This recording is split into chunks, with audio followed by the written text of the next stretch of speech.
Okay, so let's take a look at 9.3, which we're going to do before 9.2, because we're still going to be dealing with two variables with inequalities, but this time with quadratics and not linear functions.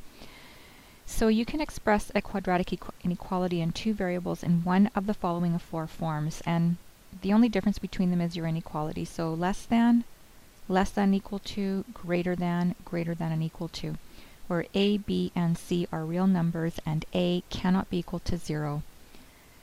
Because if your ax squared is equal to 0, you get 0x squared and you no longer have an x squared term and therefore no longer a quadratic. Okay, so a quadratic inequality in two variables represents a region of the Cartesian plane with a parabola as the boundary. So instead of a linear function, where the straight line would be the boundary, now it's a quadratic. The graph of a quadratic inequality is the set of points that are solutions to the inequality, which once again is going to be described by a region and may or may not include the line depending on whether you have less than equal to versus less than, and greater than and equal to versus greater than. The boundary is the related parabola, y equals x squared minus 2x minus 3 for this example. And since the inequality symbol is less than, points on the boundary line are not included in the solution region, so the curve is drawn as a dashed line, okay, which you can see here. Following the steps below, we can see that because the inequality is less than, the solution region is below the parabola, and once again, use a test point to check your answer to make sure that you are absolutely correct. Now the steps to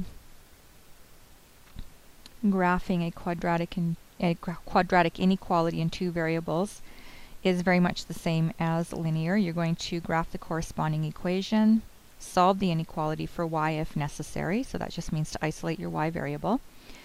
And if it's greater than, shade the region above the parabola. If it's less than, shade the region below the parabola.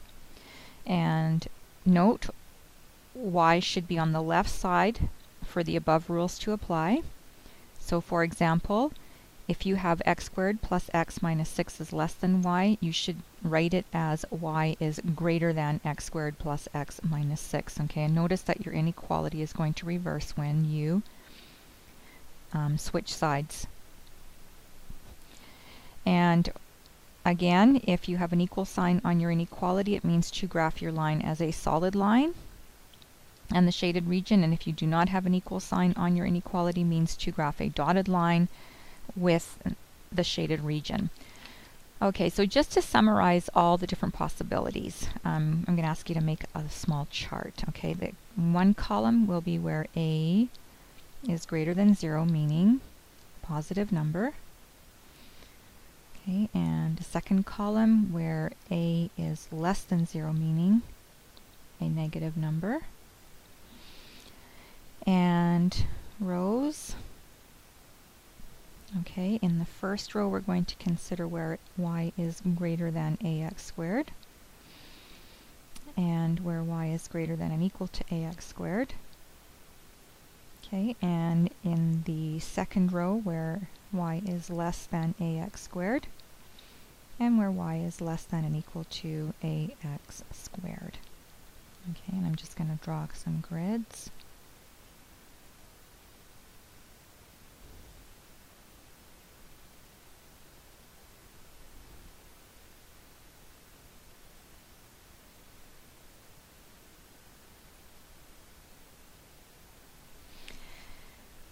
Okay, so let's take a look at what our possibilities are with inequalities and quadratics.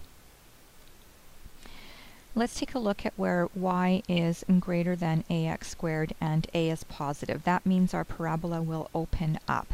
Notice there's no equal sign on your inequality, so when you graph a parabola opening up that does not have an equal sign on the inequality, you'd graph with a dotted line, and it will look like this. Okay, so if we want to do where y is greater than ax squared and a is positive, parabola opening up, the greater than symbol means to graph above, and so you will be graphing the inside of your parabola. That's what we mean by above. let's take the same situation over here where a is less than 0, meaning negative, and this time it means that your parabola is opening down and it's not equal to again, so dotted line. And above this time means on the outside of the parabola, and so you would graph the region on the outside of your parabola. Okay, let's take a look at where our inequality is greater than or equal to. This means we're going to be graphing a solid line. So on our first situation where a is greater than 0, meaning positive, it opens up. So we graph a parabola that opens up. We want to graph above the line, so that means on the inside of our parabola. And over here where a is less than 0, we want to graph a parabola opening down. And this time above means on the outside of your parabola. Okay, so let's take a look at our second row where we have y is less than ax squared and where y is less than or equal to ax squared. Okay, so once again, where a is positive, meaning that our parabola will open up. We'll take a look at our first situation where we have less than but not equal to. And so we will graph dotted line for our parabola opening up. And less than means below the line, so we want to graph on the outside region of our parabola. And we will go over here and do the same thing. We want a parabola that opens down this time. Okay, still looking at our dotted line. So we will get this.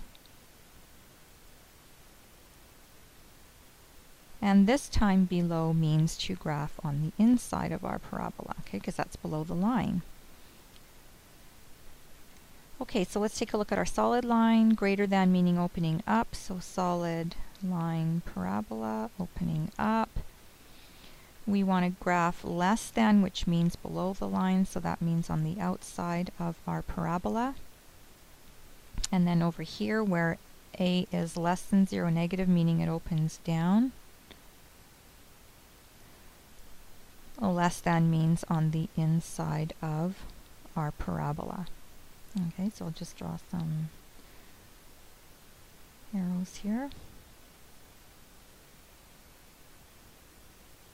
Okay, all right, so hopefully that will help you when we do the next series of questions.